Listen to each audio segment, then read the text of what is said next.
Muito boa noite a todos, muito obrigado pela vossa presença, muito obrigado ao Executivo da Junta de Freguesia Urbana de Tomar por ter cedido as instalações da extinta Junta de Santa Maria de Olivais, muito obrigado ao Dr. Pedro Reis pela sua presença, aqui hoje nesta ação, nesta conferência que nós vamos organizar sobre o programa comunitário Juventude em Ação. Para fazer uma apresentação, aqui na mesa, portanto, à minha direita, o Tiago Carrão, Presidente da Juventude Social Democrata de Tomar, o Dr. Pedro Reis, Subdiretor-Geral da Agência para a Gestão do Programa da Juventude, quadro do Instituto Português da Juventude, e cara colega vereadora, Luísa Oliveira, com quem temos trabalhado e batalhado em prol desta oposição construtiva que o PSD tem vindo a fazer na Câmara Municipal de Tomar. Nós hoje, e isto sendo uma ação conjunta da Comissão Política do Partido Social Democrata e da Juventude Social Democrata, estamos aqui hoje para saber os novos desafios para 2014-2020, dentro do programa comunitário na área da juventude, educação e desporto, e daí convidarmos o Dr. Pedro Reis, como disse, um quadro do Instituto Português da Juventude, mas neste momento a desempenhar funções na qualidade de Subdiretor-Geral da Agência para a Gestão de Programas da Juventude, que tem a sua sede em Braga, neste momento, e que fez o favor de estar aqui hoje presente,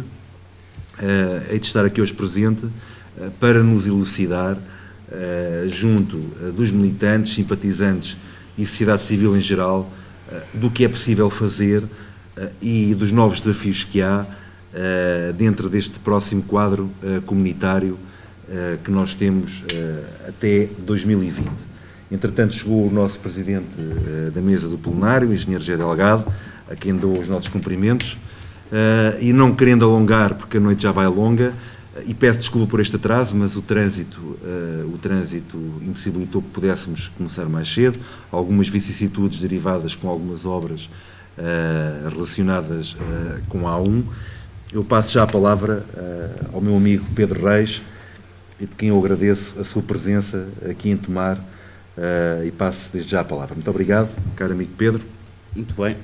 Isto é da rádio, mas pensava que era... Mas acho que a minha voz é suficientemente projetável para me ouvirem no fundo da sala. Então, muito boa noite a todos. Antes de começar e de fazer os agradecimentos e as introduções formais que é da praxe fazer neste tipo de ocasiões, fazer uma declaração de interesses. Eu, antes de ser isto tudo que o João Terreira acabou de dizer, sou amigo dele. E, se calhar, 90% por essa razão é que estou aqui hoje. E também dizer que sou militante do PSD, tenho responsabilidades enquanto militante do PSD, e é nessa qualidade, para além de desempenhar funções naturalmente de gestão de programas nesta área da juventude, do desporto e da educação, sou militante do PSD e estou aqui nessa qualidade também. E começava por aí, precisamente, para agradecer o convite à JST de Tomar, ao PSD de Tomar, agradecer a vossa presença de cá estarem hoje à noite para me ouvir um bocadinho, e também dizer-vos que é sempre um prazer voltar a Tomar. Passei aqui muito bons tempos da minha ainda juventude, mas uma juventude um bocadinho mais recuada. Há 10, 12 anos atrás vinha aqui muitas vezes a Tomar, e é sempre com grande satisfação que volto aqui. Provavelmente encontro uma cidade não tão feliz como encontraria nos outros tempos que cá vinha, mas isso é uma análise feita por mim e naturalmente tendenciosa. Meus caros amigos,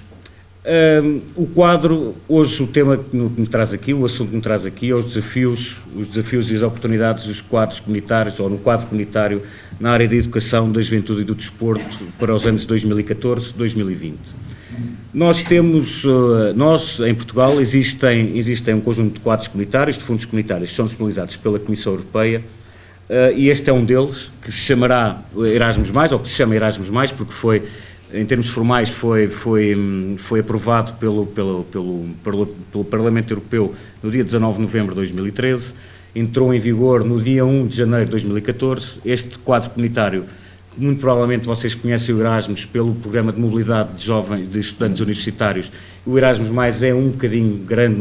um bocadinho mais do que isso, um bocadinho muito grande mais do que isso. É um programa para jovens, não só para entidades que trabalham com jovens, mas é um programa fundamentalmente dedicado a jovens entre os 13 e os 30 anos. Este quadro comunitário, estamos a falar de um valor que rondará os 500 milhões de euros para Portugal nos próximos 7 anos. Até 31 de dezembro de 2020 serão disponibilizados pela Comissão Europeia 500 milhões de euros para este tipo de atividades que mais à frente irei falar e irei descrever com algum detalhe, ou o detalhe possível, e dizer-vos também que é uma forma que nós temos, que quem trabalha na área da juventude, do desporto e da educação, nós temos de contornar a crise, esta malvada palavra que insiste em acompanhar o nosso vocabulário nos últimos 4 ou 5 anos, mas é de facto uma forma que temos em Portugal de contornar a crise e de contornar a falta de orçamento que existe no orçamento do próprio Orçamento do Estado, ou tem existido nos últimos orçamentos do Estado, para estas áreas, e este financiamento serve também para isso. Há aqui um conjunto de oportunidades, existe um conjunto de oportunidades que estão disponíveis, quer para o movimento associativo juvenil, quer para as instituições que se dedicam à solidariedade social, porque também há fundos para esse tipo de instituições, para as instituições de ensino, não privado, mas o ensino público, o ensino cooperativo podem se candidatar a este tipo de fundos, e também os Conselhos Municipais da Juventude, as juntas de freguesia, quase toda a gente, desde que não sejam empresas privadas, mas até para aí há uma linha de financiamento para empresas privadas para a área dos estágios profissionais, que também falaremos mais à frente. Existe aqui um conjunto de oportunidades que podem ser e devem ser usados e investidos pelo nosso país, pelos portugueses e principalmente pelos nossos jovens. O que é, então, eu tenho aqui, desculpem, tenho aqui uma projeção, está aqui na parede, mas como temos aqui a visão aérea da cidade de Tomar, não dá para fazer aqui atrás, mas acho que toda a gente consegue ver aqui. Eu tenho aqui alguns slides que vos gostaria de apresentar, até para perceberem o que é estas, muito provavelmente, e já estou habituado, não estou nas funções que ocupo atualmente, não estou há muito tempo, há cerca de ano e meio, mas estou habituado a chegar a muitos pontos do país e ninguém conhecer este tipo de programas. E este tipo de programas, de facto, existem, e o dinheiro existe para ser investido, e há, de facto, uma grande falta de conhecimento, pelo menos do país real, deste tipo de financiamentos que existem disponíveis na União Europeia. Então, vou passar aqui a apresentar, porque aqui isto é um PDF, não é um PowerPoint normal. Então, terminou a 31 de dezembro um programa que era o Programa Juventude em Ação, que englobava a educação não formal, os intercâmbios, o Serviço Voluntário Europeu, a participação democrática, a cidadania ativa e o diálogo estruturado. Isto para muitos de vós pode parecer até de alguma forma alguns chavões, mas para tornarmos esta nossa conversa um bocadinho interativa e participativa o mais possível, já alguém tinha ouvido falar deste tipo de iniciativas, de programas comunitários ou não? Já? Está ali uma menina que diz que sim, bem, menos mal. De facto, este programa do Juventude em Ação, que terminou, como eu disse, no dia 31 de dezembro do ano passado, existiu, ou consistia basicamente em financiar projetos na área da educação não formal. Há aqui um conceito de educação não formal. A educação não formal, em termos muito genéricos, é a educação que nós não temos nas escolas, não é? A educação nas escolas é a educação formal, a educação não formal é a educação que é feita fora das escolas. Ainda há outro conceito que não é, que aí não é tão estanque, que é a educação informal, que ainda é outro conceito, mas é aquela educação que normalmente nós temos em casa. Dizia eu, a educação não formal, que é a educação que nós temos enquanto cidadãos ativos ou supostamente ativos da nossa sociedade, é a educação não formal. É a nossa participação associativa, é a nossa participação na nossa comunidade, é os nossos intercâmbios, é o nosso voluntariado, porque acredito que muitos de vós que aqui estejam já fizeram voluntariado das mais diversas formas, para as mais diversas causas. É também uma forma de educação não formal, e este tipo de programas surgiu precisamente na Europa para promover a participação cívica dos jovens. E serviu também, e existia também para promover o espírito europeu, a cidadania europeia. Porque é uma coisa que às vezes nós não pensamos muito, e porque pela terrível Troika, também é outro nome que insiste em entrar nos nossos ouvidos nos últimos 3 anos, devido à Troika, nós temos um bocado má ideia da Europa. Mas a Europa, para além de ter coisas más, naturalmente, é como tudo na vida, a Europa é, de facto, uma coisa boa, foi uma coisa boa que aconteceu para Portugal. Desde 1986, que existiram centenas de milhões de euros que foram investidos em Portugal. Eu hoje vim de Braga, vim pela A13, de quase todas as estradas e infraestruturas que foram feitas em Portugal nos últimos 25 anos foram financiadas podem-me dizer que se calhar alguns dos investimentos não foram os melhores ou não foram os mais prioritários para o país. Isso é uma discussão que também podemos ter no outro dia, mas de facto, a nível de infraestruturas, foram financiadas pela Europa, a maior parte delas feitas desde 86 e até antes de 86. Grande parte das escolas que foram feitas depois nos anos 80 e nos anos 90 e já no século XXI foram financiadas com fundos comunitários, e basta olhar à nossa volta e em quase tudo que vemos à nossa volta há uma placa de cofinanciamento de dinheiros comunitários. Claro que também houve uma grande dose de fundos comunitários que foram mal atribuídos, mas lá está, teríamos também a oportunidade para ter mais uma noite de conversa sobre isso, mas de facto a Europa, pertencer à Europa, ser cidadão europeu de pleno direito, continua a ser um balanço, ou continua a ter um balanço bastante positivo para Portugal. Basta-nos, os mais velhos que aqui estão, lembrarem do que era Portugal antes dos anos 80 e o que é Portugal depois dos anos 80, com todas as coisas que correram mal naturalmente, mas o balanço, acho que, e vocês concordarão comigo, é bastante positivo. Mas, voltando agora aos programas da juventude, a Comissão Europeia, já nos anos 80, criou este tipo de programas para estimular precisamente a cidadania ativa europeia dos jovens europeus, de lhes dar mundo, de lhes dar a possibilidade de se movimentarem, de viajarem, de conhecerem jovens da idade deles de outros países da Europa, e porque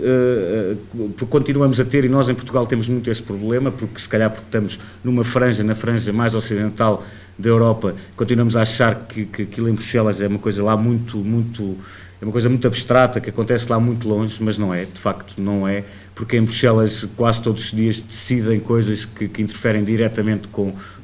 a nossa vida, umas coisas boas, outras coisas menos boas, mas quase todos os dias decidem coisas que interferem de facto com a vida dos portugueses, e temos que ter noção que somos cidadãos europeus com os mesmos direitos, os mesmos deveres, exatamente como um cidadão europeu de Londres, ou de Paris, ou de Bruxelas, ou de Amsterdão, ou de qualquer outra cidade ou capital dos países mais ricos e também dos países mais pobres por essa Europa fora.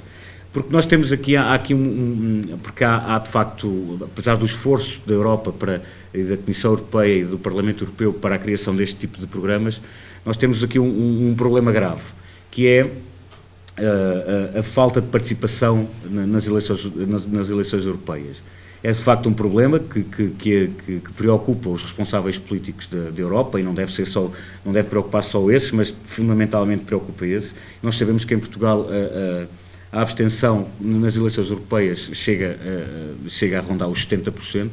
quer dizer que só em cada 10 portugueses, só 3 é que estão ao trabalho de ir votar para as eleições europeias. Bem sei que as europeias são sempre numa altura chata, em junho começa a fazer o calor e depois há sempre as desculpas que as pessoas gostam de ir para a praia, mas não pode ser só essa desculpa. É de facto porque as pessoas continuam a achar que a Europa e Bruxelas e Estrasburgo e as instituições europeias são coisas muito abstratas que acontecem muito longe de Portugal. E de facto não é verdade, não pode ser verdade. E também, felizmente, tenho assistido que as gerações mais novas cada vez têm menos essa noção e têm menos esse sentimento de serem cidadãos europeus de segunda categoria. Nós, de facto, temos todos os direitos e temos os mesmos deveres que os outros, e temos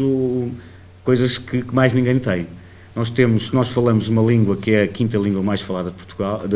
do mundo, aliás. Temos potencialidade, somos a porta do Atlântico para a Europa, Somos um país que tem relações históricas e relações até afetivas com quase todos os continentes, ou com todos os continentes. Nós temos ex-colónias e ex-protetorados portugueses em todos os continentes pelo mundo fora, e que nos dá aqui um conjunto de oportunidades que bem sei que muitas das vezes não foram tão bem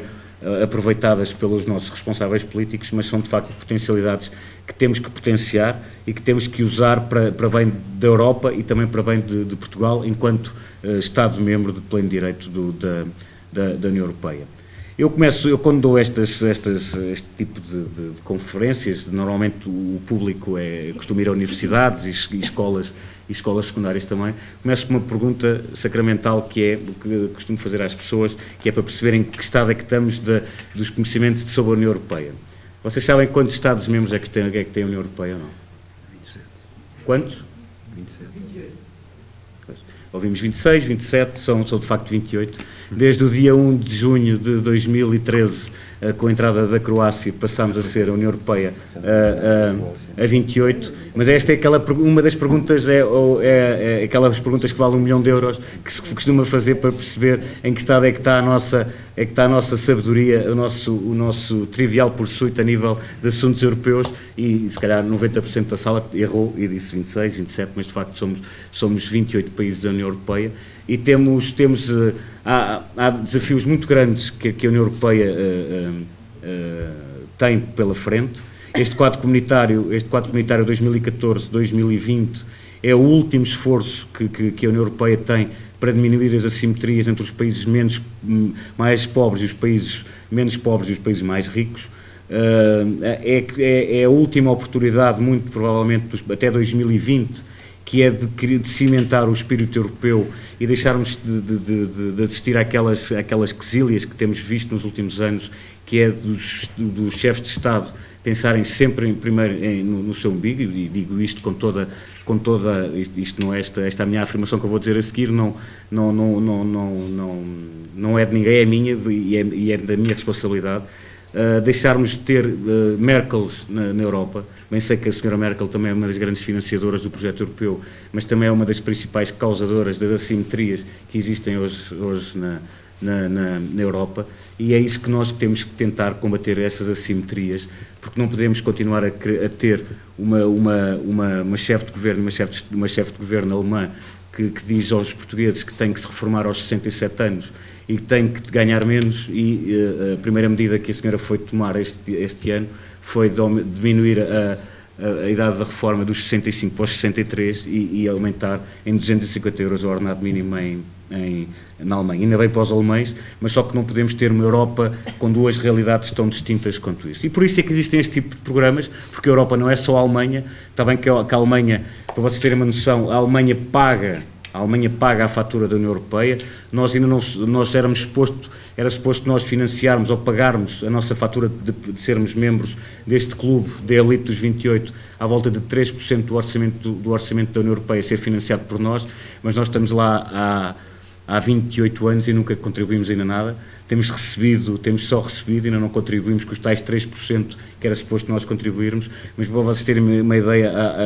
a comparticipação da Alemanha rondará os 25% ou 26%, mas eles pagam, a França também pagam, mas claro que têm interesses às vezes muito pouco altruístas para pagarem essas faturas, porque os franceses vendem os produtos agrícolas e os alemães vendem os carros e vendem a tecnologia de ponta, mas pronto, mas ainda assim eles querem continuar a patrocinar e a financiar o espírito europeu, e nós que temos que estar também disponíveis para isso. Bem, voltando aqui ao assunto que nos traz aqui hoje, então este programa que existiu até 2013, que incidia basicamente na educação não formal, que eram os intercâmbios, como podem ver ali, que é este programa financiava intercâmbios de jovens pela Europa fora, financiava o Serviço Voluntário Europeu, que é um dos projetos mais antigos que existem na área da juventude na União Europeia, e na antiga CEE, que era o Serviço Voluntário Europeu, que é a possibilidade de um jovem com mais de 18 anos até aos 30 fazer voluntariado europeu de períodos que iam de 3 meses a 1 ano, em qualquer país da Europa, em qualquer área à sua escolha, isso ainda continua a existir. A participação democrática, promover e financiar projetos de participação democrática, de cidadania ativa, lá está, a cidadania ativa como um dos pilares, de Estado de Direito e da existência da própria União Europeia, que é a participação e a cidadania ativa dos jovens, e o diálogo estruturado, que é este chavão assim um bocado complicado, mas que é pôr os jovens, financiar e estimular os jovens, para pôr os jovens a conversar com os responsáveis políticos da Europa. É o chamado diálogo estruturado, também financiado por este tipo de programas. Isso era mais fácil. Eu acho que é o problema do meu Windows 8, este computador é relativamente novo, ainda não aprendi a trabalhar com o Windows 8, mas vamos fazendo. Então, temos aqui Educação Formal. Estes são os programas que muitos de vocês já ouviram falar na área de Educação Formal, que é nas escolas, o Comenius, não sei se há aqui professores, mas temos o Comenius, o Grundtvig, o Erasmus, o Leonardo da Vinci, o Erasmus Mundo, o Alfa, o Tempus e outros tipos de programas. Tínhamos o Juventude em Ação, temos a Educação Informal, que na área do desporto, que também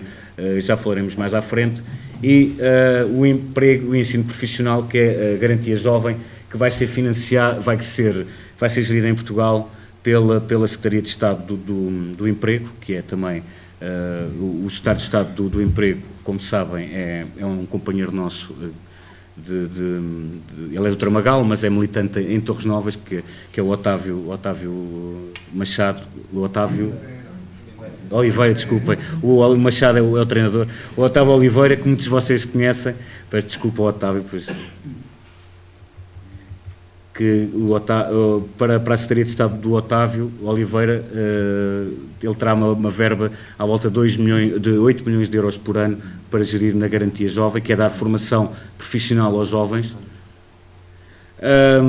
Então, voltando aqui às definições, a aprendizagem não formal e informal no domínio da juventude, o desporto, a aprendizagem informal nos domínios do desporto. E o que é isto? O desporto aqui não é, este tipo de programas não financia o Benfica e o Sporting para comprar os matites e essas coisas, não é nada disso. Aqui o desporto é para as associações desportivas que trabalham com jovens e em projetos com jovens, para a inclusão dos jovens e promoção de estilos de vida saudável. Porque há 40 anos, ou há 50 anos em Portugal, a obesidade não era um problema, mas de facto a obesidade é um problema, e este tipo de programas financiam a promoção de estilos de vida saudável pelo desporto e também a prevenção de doenças e a inclusão dos jovens pelo desporto. A parte do desporto é gerida diretamente em Bruxelas, mas nós criámos dois gabinetes, um em Braga e um em Lisboa, que irão ajudar as entidades que queiram fazer, e vocês conhecerem entidades desportivas locais, pode ser de freguesia, de rua, de bairro, que se queiram candidatar a este tipo de projetos, podem entrar em contacto connosco e nós podemos colaborar convosco a formalizar este tipo de candidaturas. O programa Comenius, que é nas escolas, o Erasmus, que toda a gente conhece, no ensino superior, mobilidade dos jovens estudantes em ensino superior, o Erasmus Mundo, que é o Erasmus é na Europa, o Erasmus Mundo é pelo mundo fora, o Leonardo da Vinci, que continuará a existir também, que são os estágios profissionais na Europa, nas áreas escolhidas pelos jovens, e o programa Grundtvig, que é a educação para adultos. Aqui vocês veem aqui a azul, que é os objetivos da Estratégia 2020. Não sei se vocês já ouviram falar nisto, mas a Estratégia 2020 que foi discutida em Lisboa, que em 2009, se não estou em erro, que apresentou um conjunto de objetivos para a Europa no ano de 2020. E que foi aquilo basicamente que eu estive a dizer, que é as assimetrias, acabar de vez com as assimetrias entre os países mais pobres e os países mais ricos, criar uma formação e educação para os jovens a nível europeu com uma base muito similar, para todos terem acesso a uma educação relativamente dentro dos mesmos moldes. E aqui também está na estratégia do quadro do quadro estratégico de Lisboa, do Estratégia 2020 que é a aprendizagem formal nos meios do desporto, naquilo que eu vos disse, que é a promoção do estilo de vida saudável, porque por cada criança e cada jovem que tiver estilos de vida pouco saudável, tem grandes probabilidades de se tornar um jovem adulto e um adulto com problemas de saúde, e é, de facto, também uma das grandes preocupações da Comunidade Europeia, é a promoção do estilo de vida saudável dos jovens. Aqui a questão do Comenius. A Comenius é a mobilidade entre professores e estudantes entre escolas, são intercâmbios entre escolas do ensino secundário, continuará a existir também. O que é que, muito sucintamente, o que é que este tipo de programas visa? Melhorar o nível de competências e aptidões fundamentais dos jovens, que já falámos, promover a participação na vida democrática na Europa e no mercado de trabalho, promover a cidadania ativa, o diálogo intercultural e a inclusão social e a solidariedade, fomentar a mobilidade para fins de aprendizagem aos jovens, aos animadores de juventude e aos dirigentes juvenis, reforçar a ligação dos jovens ao mundo do trabalho, que isto é um dos principais problemas, não só em Portugal, mas na Europa, que é o número de desempregados. 1 em cada 3 jovens pela Europa fora, que acabam a sua formação, quer superior, quer de média, não tem emprego. É de facto um dos grandes flagelos, e temos que chamá-lo mesmo pelo nome, é um dos principais flagelos dos responsáveis políticos pela Europa, é o desemprego jovem. Completar as reformas de políticas a nível local, regional e nacional, desenvolver uma política de juventude baseada no conhecimento, reconhecer a aprendizagem não formal e informal, reforçar a dimensão internacional das atividades no domínio da juventude, promover a mobilidade e cooperação entre a União de países parceiros e organizações internacionais. Vocês me permitem, eu gosto muito pouco deste modelo assim, e peço, o João Terreira não está aqui, mas a informalidade, mas gosto mais de estar a falar de pé. Então, o que é que nós temos aqui no reconhecimento da aprendizagem não formal e informal? Que é a questão que já se coloca há muitos anos, e principalmente nos países anglo-saxónicos e nos países da Norte da Europa, que é,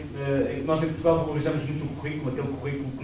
o currículo formal, que é adquirido em ambiente académico, nas universidades, nas escolas, e não valorizamos, ou valorizávamos muito pouco, a questão da formação das pessoas e dos jovens fora do ambiente escolar. E o que é que nós consideramos fundamental, que é a certificação da educação não formal, que é a participação de um jovem que é dirigente associativo, que promove atividades esportivas, culturais, radicais, o que quer que seja, na sua comunidade, tem que ter naturalmente esse tipo de atividades e esse tipo de empenhamento que tem pela sua comunidade tem que ser reconhecida. Um dirigente associativo, um dirigente académico, muitas das vezes, para vocês terem uma noção, a Associação Académica de Coimbra, por exemplo, que não é aqui tão longe quanto isso, dirige milhões de euros, tem um orçamento de milhões de euros todos os anos, tem 20 ou 30 funcionários, e um jovem que é a direção dessa associação académica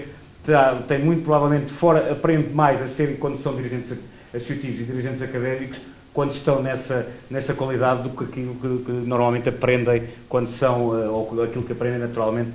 nas escolas. Isso, essa importância do reconhecimento, há uma coisa que é um instrumento que ainda não é reconhecido em Portugal, que é o Youth Pass, que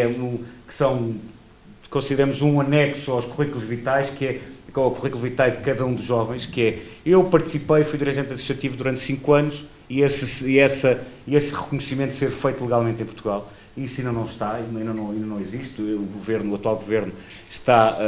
tem uma proposta de lei que foi, por acaso, foi da JSD, foi uma proposta dos deputados da JSD, lembrei-me agora, mas de facto é verdade isso, e justiça disso seja feita, que essa proposta foi dos deputados da JSD para o reconhecimento da educação não formal para os currículos dos jovens em Portugal. Reforçar a dimensão internacional das atividades do domínio da juventude, que é o jovem aqui de Tomar, o jovem da Sertã, o jovem de Castelo Branco, o jovem tem que ter exatamente as mesmas oportunidades e ter as possibilidades de conhecer a Europa, os países pela Europa fora, porque existem de facto este tipo de programas que financiam e financiam mesmo. Eu às vezes falo com pais que nos ligam lá para a agência a perguntar: vocês estiveram numa escola a dizer que o meu filho pode ir uma semana ou duas para um país qualquer fazer um intercâmbio e não paga nada. Isso é verdade, vocês não enganaram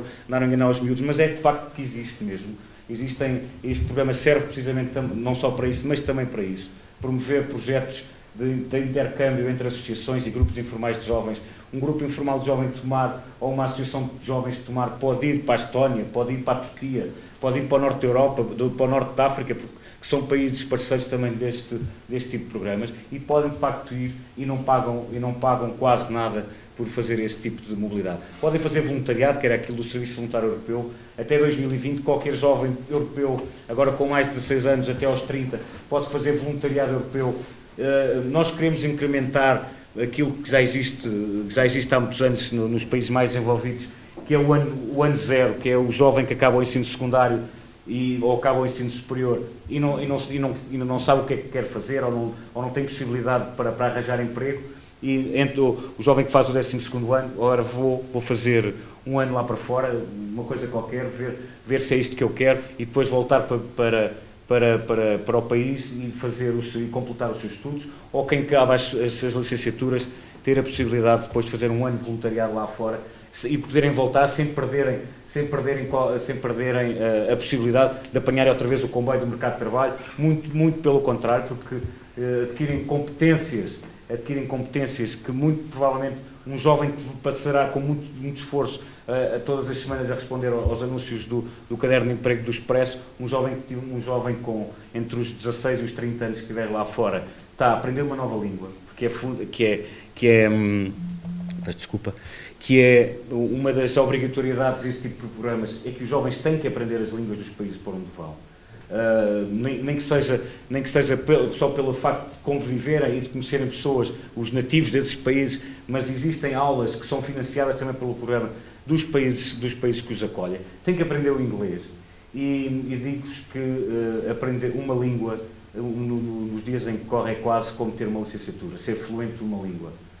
Ser fluente numa língua, ou o inglês é a língua universal, mas ter a possibilidade de falar fluentemente outra língua para além da nossa e do inglês é uma ferramenta fundamental, e este tipo de programas existem também para isso. Isto aqui ao contrário, não dá. Tem que ser... Como é que é? Se consegues... Não, tem que ser aqui. Tem que ser na seta. É isso. Olha, já agora depois fazes-me... Está bem? Isto já é o Erasmus+, tem três ações, que é a mobilidade para a aprendizagem, as parcerias estratégicas e as formas políticas. Isto para vocês não é muito importante o nome ou o chavão que damos às coisas, mas o Erasmus+, será todos aqueles programas, o Coménios, o Erasmus, o Juventude em Ação, o Desporto, a Garantia Jovem, estarão repartidas por estas três ações, que são das três ações onde é distribuído o financiamento, os tais 500 milhões de euros que teremos para Portugal até 2020. A ação 1, que é a mobilidade, os intercâmbios, o Serviço Voluntário Europeu, a mobilidade dos jovens, que é aquilo que eu falei, dos jovens e dos dirigentes associativos, os dirigentes das associações e os animadores culturais, que é outra coisa que não existe em Portugal, que é os youth workers, que são as pessoas que trabalham, que a juventude em ambiente não formal, também não existe regulamentação em Portugal, que também, entretanto, que está a ser pensado uma regulamentação para esse tipo de atividades. As parcerias estratégicas, que serão a ação 2, as parcerias estratégicas destinadas a desenvolver e executar iniciativas conjuntas, a promover a cidadania ativa, a inovação social, a participação na vida democrática, o próprio empreendedorismo, que é uma coisa que andamos a falar também há muito tempo, a aprendizagem entre pares e intercâmbios de experiências, a desenvolvimento de plataformas informáticas para possibilitar a partilha de conhecimento entre os jovens dos vários países da Europa. Eu estou aí um bocadinho depressa, porque são conceitos, são um bocadinho chatos, mas já vamos falar, eu quero ouvir-vos falar também sobre esse tipo de coisas. O método aberto de coordenação, que é uma coisa, isto parece assim uma coisa muito estranha, mas não, que é o sistema que é utilizado na Europa, em que todos os países que participam nesta tomada de decisão têm que concordar para se tomar algum tipo de decisão. É o método aberto de coordenação. Toda a gente dá uma opinião, mas quando se decidir, toda a gente tem que concordar com essa decisão. O Youth Pass, que era aquilo que eu vos falava há pouco, que é a certificação de reconhecimento da União, que ainda não é feito em Portugal, nomeadamente o Youth Pass, e o apoio às redes a nível da União e das ONGs europeias que operam no domínio da juventude. O diálogo estruturado é o diálogo político com as partes interessadas europeias relevantes e o diálogo estruturado com jovens. A investigação e informação, o Fórum Europeu da Juventude, os Centros de Recursos para o Desenvolvimento da Animação de Juventude e a Rede Eurodesk. A Rede Eurodesk é a rede que vamos começar a gerir nós na nossa agência também, a partir de agora, que é a gestão de toda a informação que a União Europeia manda para Portugal. Nós fazemos a tradução e fazemos a disseminação por todo o país. Vai ser a nossa responsabilidade também a partir deste ano. Isto também era a ação Mobilidade para a Aprendizagem do Intercâmbio. O Serviço do Ministério é uma redundância, era aquilo que já tínhamos falado há bocadinho, se puderes andar um bocadinho mais para a frente. Quais são os países que participam neste? Por onde é que um jovem pode fazer uma candidatura, ou por onde é que um jovem pode fazer um projeto de mobilidade, ou voluntariado, ou fazer Erasmus, ou fazer qualquer tipo de iniciativas financiadas por este programa? Os países, os tais 28, que somos nós, da União, Estados-membros, os países dos Balcãs, que são nossos parceiros também, a Noruega, a Suíça, a Turquia, a Liechtenstein, a Macedónia e a Islândia também são países parceiros. A Europa de Leste, que é a Ucrânia, que estamos a assistir a um problema gravíssimo político na Ucrânia. Todos os dias nos entram pela porta fora as manifestações da Ucrânia, porque o povo da Ucrânia quer genuinamente pertencer à União Europeia e não quer voltar ao passado, e estamos com um problema grave na Ucrânia, que espero que se resolva rapidamente e da melhor forma possível. E é uma novidade também, que é pela primeira vez este tipo de programas temos parceria com a Federação Russa. A Federação Russa sempre foram muito renitentes à participação neste tipo de coisas, mas um jovem já pode participar neste tipo de programas na Federação Russa, que não deixa de ser positivo. Desculpa lá de ser o... Agora vamos falar do dinheiro. Portugal vai receber, como vos disse, 500 milhões de euros. O financiamento para o Erasmus+, para a Europa e para os países parceiros, é um número assim muito grande. São 14 mil milhões de euros que serão investidos na Europa e nos países parceiros nos próximos 7 anos. Desses 14 mil milhões de euros, 33% irão para a educação e para o ensino superior, 17% para a educação e formação profissional, 11,5% para o ensino escolar, 10% para a juventude, quase 4% para a educação de adultos, mecanismos de apoio 3,5%, estrutura de gestão 3,4%, Instituto de Jamonet 1,9%, despesas administrativas 1,9% e o desporto 1,8%. Isto é a distribuição do orçamento. Para a ação 1 da mobilidade teremos 63% dos 14 mil milhões, para a ação 2 teremos 28% e para a ação 3, 4%. Esta variação pode ser de 5 pontos, mas este vai ser o orçamento, isso já está fechado, vai ser mais, com estes números, mais coisa, menos coisa. Aqui isto é a nossa visão, é a visão que nós temos em Portugal. Para que serve este tipo de programas? Quais são as prioridades deste tipo de programas que nós devemos ter em Portugal e que nós tivemos na atuação no último ano? Demos uma vital preponderância ao desemprego jovem, à ação social e proximidade entre gerações, ao voluntariado jovem, ao desporto com todos e para todos e à disseminação da língua portuguesa. Também demos preferência aos projetos do interior do país, aos projetos que se candidatavam pela primeira vez e às pequenas organizações. Isto é uma matriz que nós desenvolvemos de critérios para a avaliação dos projetos apresentados à nossa agência.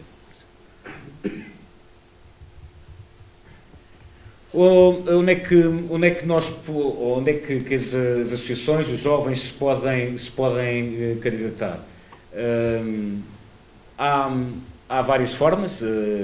há a inscrição. Nós, para participarmos, quem quiser participar, tem que se inscrever numa rede europeia, que é uma base de dados europeia, aquilo não custa nada, é pôr o nosso nome,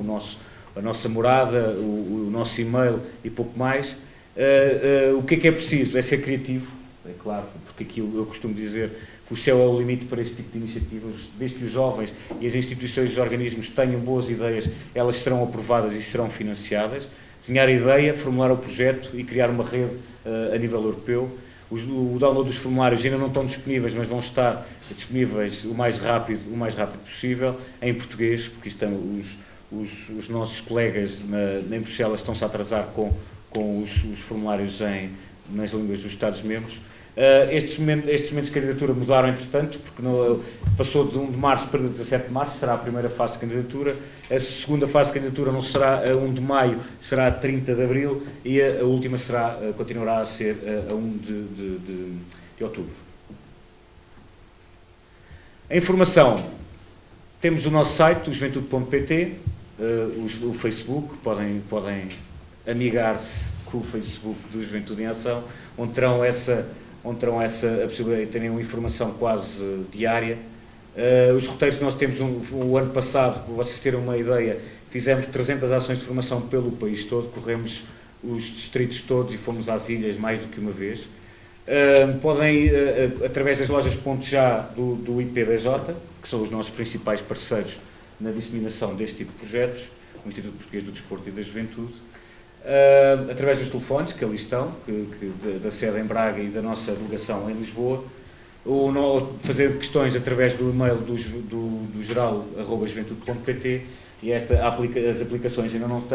temos disponíveis, mas estamos a desenvolver aplicações para os smartphones, onde os jovens podem facilmente aceder às candidaturas e toda a informação disponível que existe sobre este tipo de programas. Agora temos aqui um slide bonito, que não costuma acabar este tipo de apresentações, e agora vou-me sentar e estou disponível para as vossas perguntas.